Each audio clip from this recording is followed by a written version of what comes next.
بكم مشاهدينا حلقه جديده من كاش بوكس. طبعا كل سنه وانتم طيبين في الاول، لان دي اولى حلقاتنا في رمضان، الثالثه على المستوى العام يعني، وان شاء الله ده ميعادنا برده في رمضان 48 دقيقه او 9 الا ثلث بتوقيت القاهره. انتظرونا ان شاء الله كل جمعه، ولكن بعد رمضان اكيد هنرجع لميعادنا الاولاني وهو 12 منتصف ليل القاهره الخميس. خلونا في رمضان دلوقتي، كل سنه وانتم طيبين. وطبعا اكيد كلكم بتتفرجوا على مسلسلات بقى وجنبتوا السياسه شويه، واعتقد كمان كاش بوكس ممكن يرفه عنكم شويه. كاش بوكس طبعا زي ما انتم عارفين بنبدا معاكم، بيبقى فيه قدامكم 4 بوكسز او 4 صناديق، بتختاروا صندوق واحد منهم. الاربعه اقول لكم فيهم ايه. اول صندوق ممكن يكون ممكن مش لازم، ممكن يكون معاكم جيمز للي بيحب الالعاب، وتاني صندوق ممكن يكون معاكم اسئله. تالت صندوق ده اللاكي بوكس، ممكن يكون فيه 10000 جنيه بتاخدهم فورا او بتاخديهم فورا اول ما بيتفتح البوكس من غير ما تتسالي او تلعبي اي حاجه، يعني ما تتعبيش. او رابع بوكس وهو الاخير بيبقى للاسف باد لك، يعني بتورونا بقى شطارتكم المره الجايه وتتصلوا طبعا على التليفونات اللي انتم شايفينها على الشاشه، محمول 1414 ارضي 09544 واس ام اس 95143. على فكره مش بس على مدار الحلقه، لكن على مدار الاسبوع. ويبقى طبعا اللي بيتصل بعد الحلقه بيبقى ليه الاولويه ان احنا نتكلم معاه في الحلقه. معانا تليفون ايمن. اهلا بيكي ايمن. اهلا بيكي يا فندم. اهلا بحضرتك، اتفضل. كل سنه وانت طيب الاول. كل سنه وحضرتك طيب. ينفع اسالك فطرت ايه؟ فطرت ايه؟ فراخ وملوخيه وكده. طب تمام، بالهنا والشفا. طيب دلوقتي معانا 4 صناديق يا استاذ ايمن، نختار صندوق واحد منهم او رقم واحد منهم. تختار ايه؟ اوكي، اتفضل يا ايمن. نمبر 2. نمبر 2 ماشي. رقم 2 هنشوف ايمن حظه يبقى عامل ازاي. يا ريت توطي صوت التلفزيون يا ايمن من فضلك، العب معانا يعني جيمز. اوكي. نشوف مع بعض اللعبه يا ايمن. دي بتبقى في وراها طبعا بتبقى في صوره لشخصيه عامه، ممكن تاريخيه، ممكن ادبيه، ممكن فنيه. بتختار، بتشيل رقم وبعد كده بتحاول تتعرف على الشخصيه قبل ال 30 ثانيه ما يخلصوا. اوكي. يلا صورة. لا، هتشيل رقم كام بسرعه؟ مثلا قول 1 مثلا. اوكي. نمبر 2. اوكي. ورا بعض عشان خلاص وقتك 16 ثانيه. 4 9 8 ناقص لك 5 ثواني. 7. مين الشخص ده عرفته؟ 7 ده محمد عوض. محمد عوض ماشي. عموما انت انتهى وقتك. ميسي. حتى لو كنت قلت ميسي انتهى وقتك. اسف يا استاذ ايمن. محمد عوض ماشي اوكي. بس ميسي على فكره يعني لابس لبس الكوره يعني. طيب معانا هنقول معلش يا ايمن، حاول تكلمنا مره ثانيه. معلش انت شكلك كمان اول مره تكلمنا، مش عارف اللعبه قوي، لكن حاول تكلمنا مره ثانيه. معايا معلومه حلوه جدا على فكره عن ساعه الحرم المكي. كل سنه وانتم طيبين. طبعا اللي كمان بيعمل عمره في الاجواء الرمضانيه الجميله دي. هي اكبر ساعه في العالم، قطرها 43 متر على ارتفاع 380 متر، ويمكن مشاهده الوقت بوضوح على بعد 8 كيلو. الساعة مصنوعة من مواد أقوى من الفولاذ ب3 مرات، وتستخدم في صناعة المركبات الفضائية. وعند كل ساعة تبث صوت تكبيرات بدل من صوت الأجراس. وتنقل الأذان من الحرم عبر مكبرات الصوت، ويمكن سماعه من على بعد 7 كيلو. معنا تليفون تاني. ألو أستاذ محمد، أهلا بيك. السلام عليكم. وعليكم السلام. أهلا بيك يا أستاذ محمد، اتفضل. استاذ محمد، عارف اللعبه او الكاش بوكس البرنامج فكرته 4 صناديق بتطلع لك، تختار صندوق واحد او 2 او 3 او 4 ونشوف حظك ايه. نختار يعني واحد من ال4 دول. تختار ايه؟ ماشي، اختار رقم 3. هنشوف حظك، يا اما يطلع جيمز، يا اما يطلع اسئله، يا اما يطلع لاكي بوكس ب 10000 جنيه، يا اما باد لك.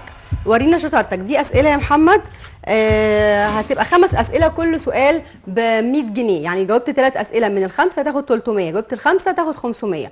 هنبدا السؤال الاول يا محمد، ركز. اتفضلي. اوكي، اول سؤال معانا هنشوفه حالا، وطبعا تابعوا، حاولوا تتابعونا من خلال الارقام الموجوده على الشاشه. من هو صاحب لقب امير الغناء العربي؟ هاني سلامه، هاني رمزي، هاني مهنا، هاني شاكر؟ هاني شاكر ان شاء الله. هاني شاكر، مش هاني، هم كلهم هاني. طيب نشوف. برافو، برافو عليك. ده السؤال الاول. محمد، السؤال الثاني، لسه، أين يوجد كوبري ستانلي في مصر؟ القاهرة، أسوان، مرسى مطروح، اسكندرية؟ اسكندرية إن شاء الله. مش أسوان؟ لا، ستانلي في اسكندرية إن شاء الله. طيب صح، برافو عليك. السؤال الثالث، السؤال الثالث معانا يا محمد، برافو عليك لحد دلوقتي ماشي أوكي. أين يوجد، لا ده السؤال الثالث لسه ما ظهرش. خليك معانا يا محمد.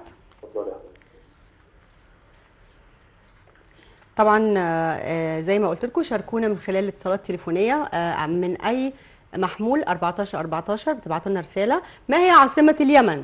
صنعاء، طرابلس، كابول، الدوحه؟ عاصمه اليمن صنعاء. صنعاء. هنشوف الاجابه.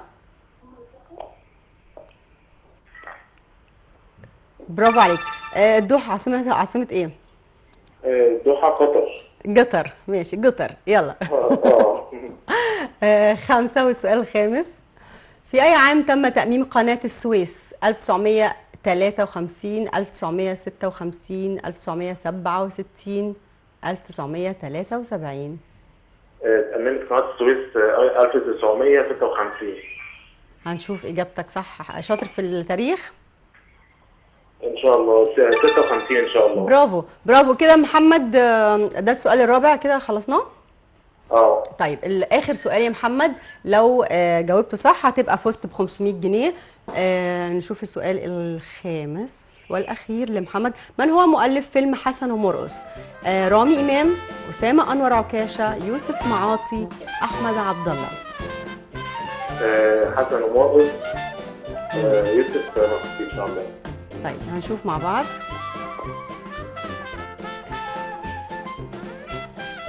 يوسف معاطي، برافو عليك، لان طبعا ده ليه اعمال كتير جدا مع الفنان القدير عادل امام. يوسف معاطي، برافو عليك يا محمد. دلوقتي انت فزت معانا ب 500 جنيه. ارجوك ما تقفلش التليفون وخليك معانا على الخط. الكنترول هياخد بيانات عنك علشان يسلمك الجائزه. طيب نروح فاصل اعزائي المشاهدين، بس بفكركم اتصالكم بيبقى على تليفون محمول 1414 او SMS 95 143 وتليفون ارضي 09544. مش بس بتكلمونا اثناء الحلقه، لكن بتكلمونا كمان على مدار الاسبوع، وبيبقى ليكم الاولويه ان احنا نتصل بيكم في جزء بسيط جدا من الحلقه. احنا اللي بنتصل بيكم علشان اتكلمتوا طوال الاسبوع. شوف فاصل ونرجع لكم مره ثانيه.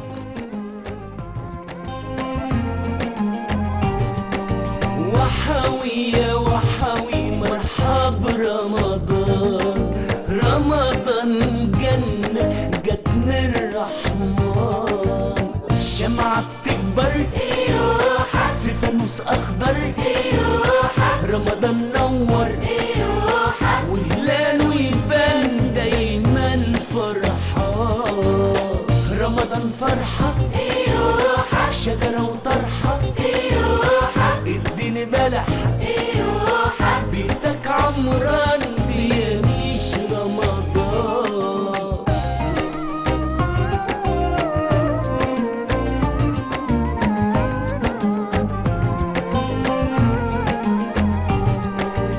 اصحى يا نايم ربك دايم، ده سحور بركة وخير للصايم، شمعة بتكبر في فانوس أخضر، رمضان نور وهلاله يبان دايما فرحان، رمضان فرحة شجرة وطرحة، اديني بلح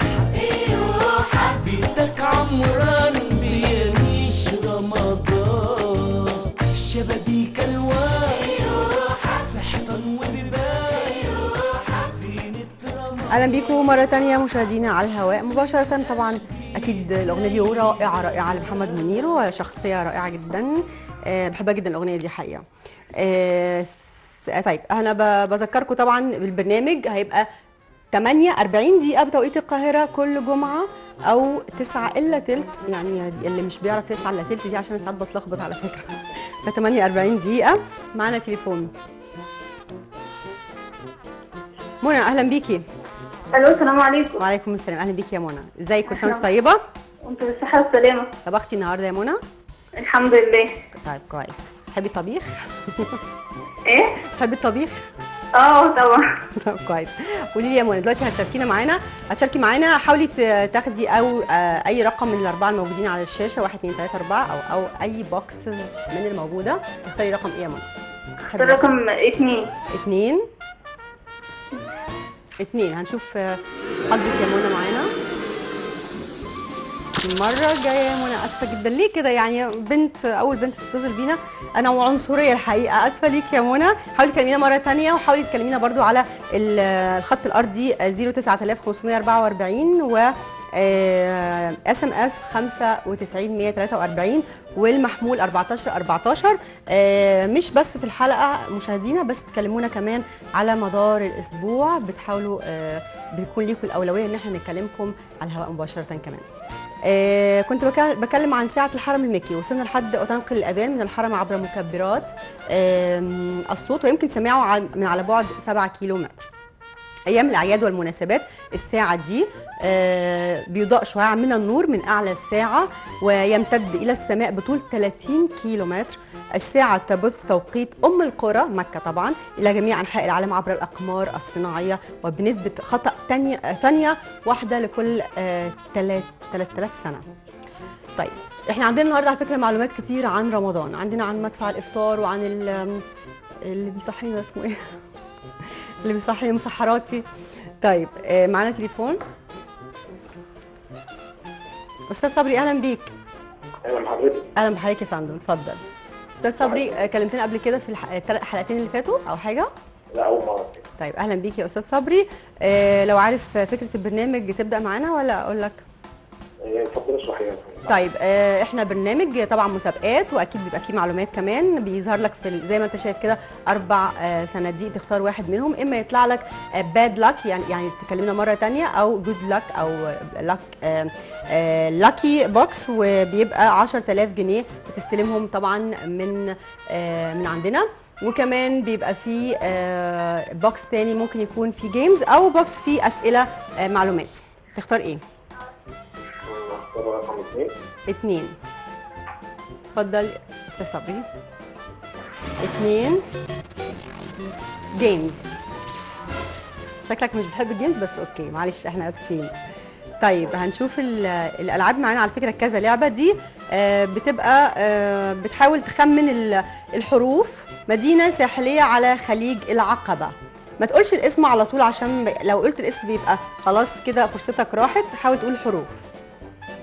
طيب مدينة ساحلية فيها حرف الألف. طيب ألف. اوكي. اوبس. بصوا بقى، اصل انا عامله الارمات بقى 10 مسلسلات، الارمات بتشتغل، الارمات دلوقتي بتشتغل، فسوري يعني.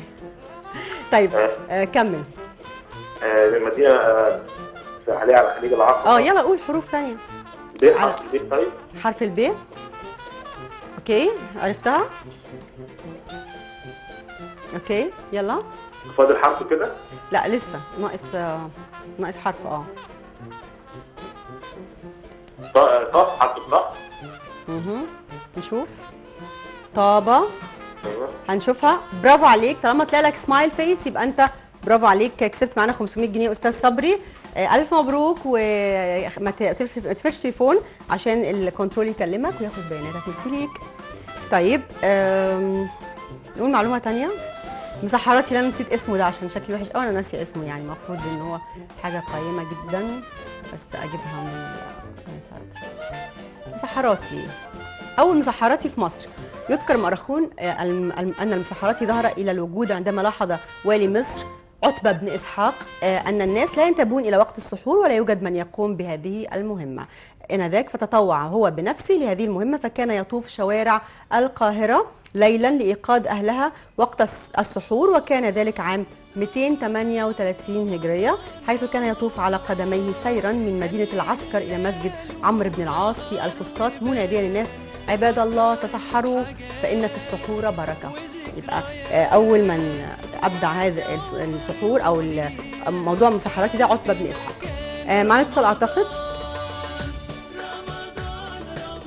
طيب هشوف مشمشية، عارفين مشمشية؟ تحتوي على حوالي 13% من وزنها ماء، تنخفض بشكل كبير عند تجفيفها، كما أنها غنية بالحديد وأملاح الكالسيوم والفوسفور، وهي من أغنى الفواكه بفيتامين إي، وتتميز بكونها منبها عاما للجسم، ملينا خفيفا وسريع الهضم عند الأصحاء، وهو نافع في أمراض الدم. تقوي الأعصاب وتجدد الخلايا وتفيد الأشخاص الذين يعانون من الإجهاد المزمن وانحطاط القوى الجسمية والذهنية، وهي أيضا مهدئ فعال للأعصاب. نشوف مع بعض. معنا تليفون. طيب هنشوف فاصل، نرجع لكم مرة ثانية مشاهدينا. حاولوا تتصلوا بينا زي ما قلت لكم، عندكم أرضي 09544 وتبعتوا SMS ل 1414 أو تكلمونا تبعتوا SMS ل 95 143 وتكلمونا من أي موبايل على 1414. شوف فاصل نرجع لكم مرة ثانية.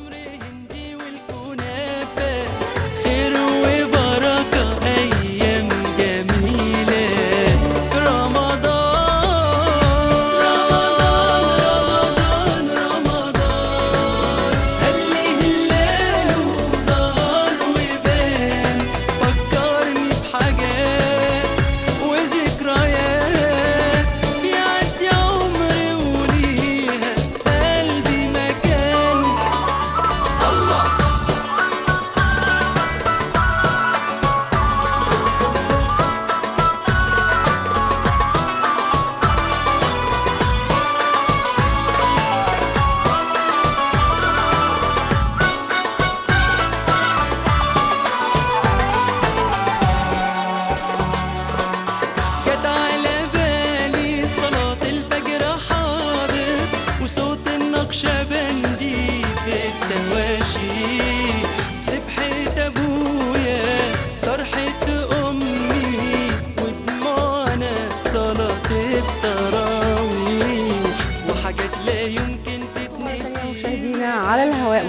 وكاش بوكس 48 دقيقة 9 إلا تلت توقيت القاهرة يوم الجمعة في أيام رمضان فقط. بعد كده بنرجع ميعادنا الأصلي 12 بعد منتصف الليل القاهرة كل خميس إن شاء الله، ده بعد رمضان. معانا تليفون. رنا، أهلا بيكي يا رنا. اهلا بحضرتك، كل سنه وانتم طيبين. انتي أطيب يا حبيبة قلبي، ميرسي ليكي يا رنا. رنا قولي لي بقى، اتفرجتي على البرنامج قبل كده؟ اتفرجت عليه. طيب قولي لي تختاري رقم كام؟ هيطلع معاكي 4 أرقام دلوقتي، اختاري رقم واحد منهم وبعدين نشوف حظك بقى ايه.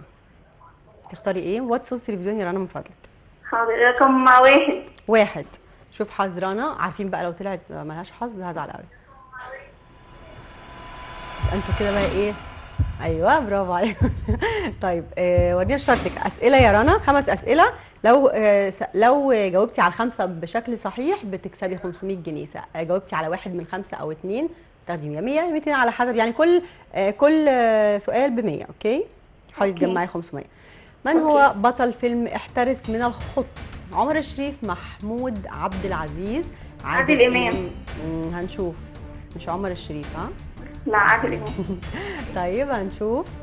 عادل امام، برافو عليكي برافو عليكي، متابعه جيده للافلام المصريه. كده انت جاوبتي على اول سؤال، ناقص لك 4 اسئله يا رنا. من اللاعب الذي كان يلقب بالثعلب؟ حماده امام، حسن شحاته، اشرف قاسم، فاروق جعفر. حماده امام. شكلك متابعه لكله. هنشوف. حماده امام، برافو عليكي طبعا، وابنه حازم امام برضو، يعني معلومات رياضيه بقى طبعا. وطبعا بنعزي الوسط الرياضي في الفقيد الراحل ابراهيم يوسف الزملكاوي، وطبعا الله يرحمه رحمه رحمه واسعه ان شاء الله في ايام مفترجه. من هو مؤسس مدينة القاهرة؟ محمد علي، أحمد عرابي، مصطفى كامل، جوهر الصقلي. جوهر الصقلي. هنشوف مع بعض. برافو عليكي. انت ايه، انت حد بيغششك؟ اخواتي. السؤال الرابع، ناقص لك سؤالين رنا. ما الدولة الفائزة بكأس الأمم الإفريقية لكرة القدم عام 2003؟ كاميرون، غانا، مصر، نيجيريا. خلي أخوك يغششك. رقم 1 الكاميرون. هنشوف مع بعض. برافو عليكي، برافو عليكي. طيب السؤال الخامس والأخير يا رنا، كده تبقي فزتي معانا ب 500 جنيه لو كسبتي. ما الدولة لا اوكي. فيلم التوت والنبوت هو قصة للكاتب الكبير يوسف السباعي، بلال فضل، نجيب محفوظ، جلال عامر. التوت والنبوت. كان اتمنع تقريبا الفيلم ده شوية، مش عارفة ليه يعني. نجيب محفوظ. شوف مع بعض. برافو. برافو يا رنا، مبروك ليكي، رفعتي راس السيدات الحقيقه. اهلا بيكي يا رنا، ميرسي ليكي. ارجوكي ما تقفليش تليفون علشان الكنترول هياخد بياناتك. ميرسي ليكي رنا، وحظ جميل مره ثانيه ان شاء الله معانا بكاش بوكس. معانا تليفون ثاني ولا اقول اكمل معلومات؟ طيب هنقول معلومات. انا معايا معلومات ثانيه كتير على فكره على رمضان، زي ما قلنا كده المشمشيه والسحوق والمسحراتي. نتكلم عن الكنافه. طبعا اكيد كلكم كلتوا كنافه. بدات الكنافه طعاما للخلفاء، يعني اللي بياكلها ده كان بيبقى خليفه. إذ تشير الروايات الى ان اول من قدم له الكنافه هو معاويه بن ابي سفيان زمن ولايته للشام كطعام للسحور لتمنع عنه الجوع الذي كان يحس به او يشعر به. وقد قيل انها صنعت خصيصا لمعاويه بن ابي سفيان، وذهب بعض الرواه الى ان معاويه صنعها بنفسه فاطلق عليها لقب كنافه معاويه. واتخذت الكنافة مكانتها بين أنواع الحلوى التي ابتدعها الفاطميون، ومن لا يأكلها في الأيام العادية طبعا بيأكلها أكيد في رمضان، وأصبحت بعد ذلك من العادات المرتبطة بشهر رمضان الكريم في العصور الأيوبي والمملوكي والتركي والحديث والمعاصر، باعتبارها طعاما لكل غني وفقير. معنا تليفون. طيب احنا اتكلمنا عن، كان في عندي برضو قصة مدفع الفطار. طبعا رمضان انتوا عارفينه، في كتير ناس عارفينه، لكن احنا ممكن نقولها برضو المعلومه للناس اللي مش عارفينها. كانت القاهره اول مدينه ينطلق فيها مدفع رمضان او مدفع الافطار.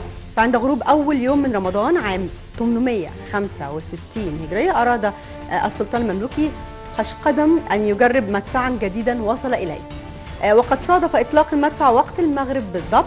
ظن الناس أن السلطان تعمد إطلاق المدفع لتنبيه الصائمين إلى أن موعد الإفطار قد حان، فخرجت جموع الأهالي إلى مقر الحكم تشكر السلطان على هذا التقليد الحسن والجديد طبعا. وعندما رأى السلطان سرورهم قرر المضي في إطلاق المدفع كل يوم إدانا بالإفطار، ثم أضاف بعد ذلك مدفعي السحور والإمساك.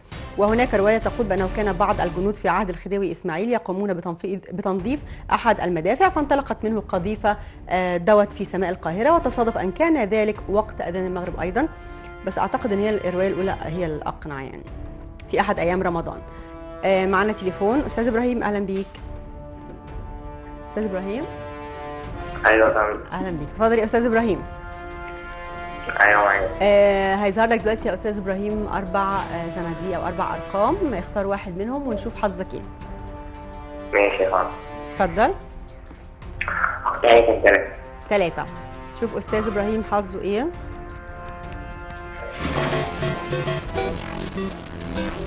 العب معانا، تبقى جيمز مختلفة، نشوف الجيم بتاعتك هتبقى شكلها إيه.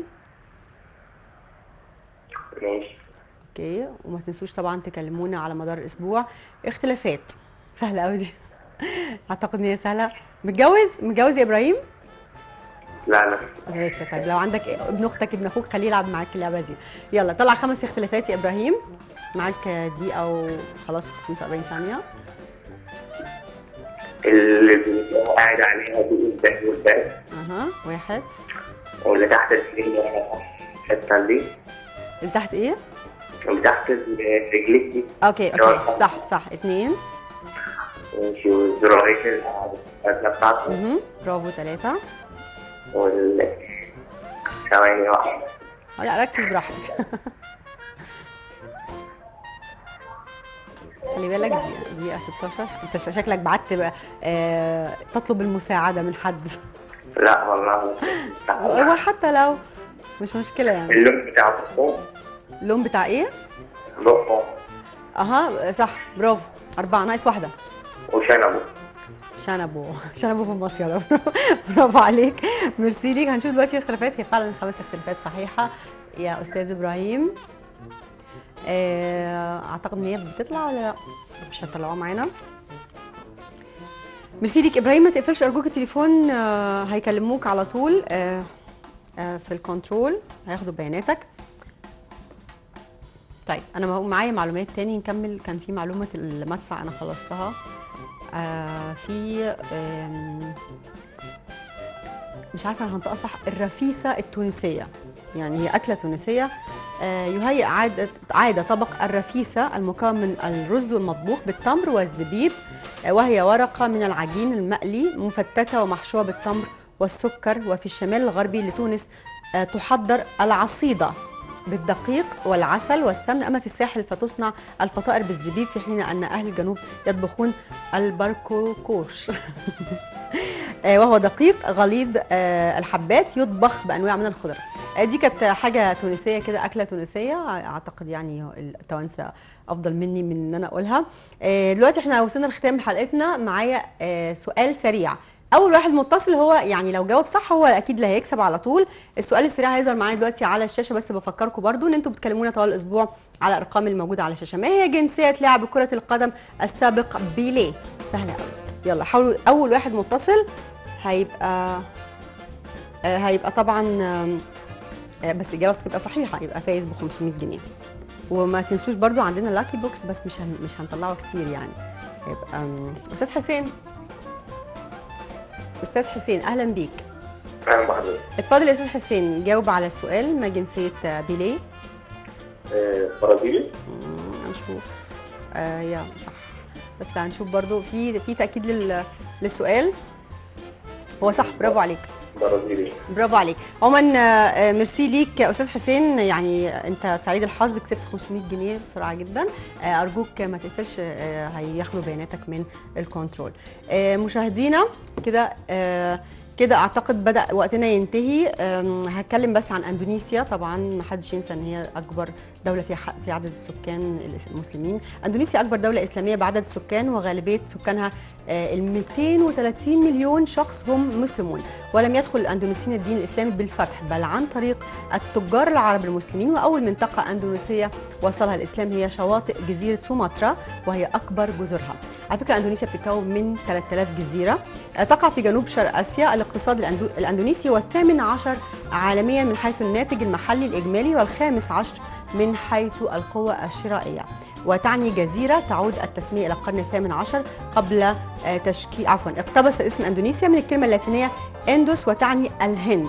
دي كانت اخر معلوماتنا عن اندونيسيا. ميرسي لكم اعزائي المشاهدين، استنونا في نفس الميعاد الجمعه 8:40 دقيقه 9 الا ثلث توقيت القاهره. انتظرونا ان شاء الله وكاش بوكس. ميرسي لكل اللي شاركونا، وما تنسوش تكلمونا على مدار الاسبوع على الارقام اللي هقولها لكم على المحمول 1414 على الارضي 09544 وعلى SMS تكتبوه تبعتوا اسمكم 95143 على مدار الاسبوع، مش بس على مدار الحلقه. ويبقى لكم الاولويه الاسبوع القادم ان شاء الله ان احنا نكلمكم للي اتصل اكتر. ميرسي لكم وكل سنه وانتم طيبين.